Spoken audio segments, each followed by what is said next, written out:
The man took out 2 bottles of murky lemonade. He then twisted some hemp rope into 2 circles, placing them over the bottle openings. Next, he hung the bottles in mid-air. He pulled out a mosquito coil, removed the filter tip, and inserted it into a matchstick, folding it up and hanging it on the hemp rope. In this way, he created a simple bomb. To avoid casualties, he locked the door and went across the street to watch. Jack didn't intend to hurt anyone. He simply wanted to put pressure on the politicians. A week ago, Jack was caught in a bombing on a London street. The bombers targeted a bank, but it ended up injuring innocent people. By luck, Jack survived, but his daughter did not. Losing the only family he had left, Jack seemed to age overnight. As days passed, the police had no leads on the explosion. They only knew that the motorcycle used in the attack had been stolen. After the bombing, someone from an organization called the Media, claiming responsibility for the attack. Jack visited the police station several times, but their inaction was unbearable. He ended up offering all his savings just to get a name of one of the group members. Of course, the chief wouldn't accept the bribe. He understood Jack's pain from losing a loved one, but the person who planned the bombing wasn't just some petty thief. The consequences of dealing with them were unimaginable. Clearly, he underestimated the tired-looking Chinese man in front of him. Jack had been a special forces member in his youth,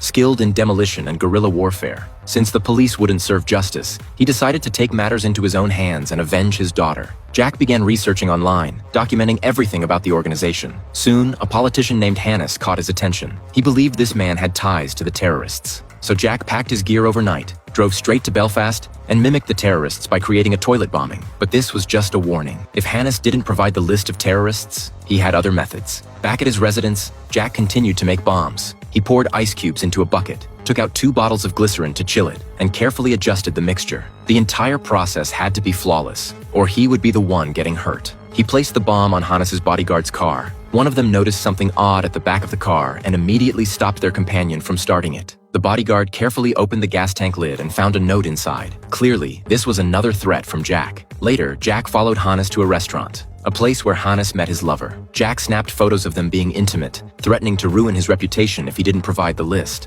Facing such a formidable enemy, Hannes had no choice but to retreat to a farm in the suburbs, increasing security. But Jack remained persistent. He tracked them to the outskirts, parking his car in a distant forest. That night, he infiltrated the farm and planted a bomb in a messy stable.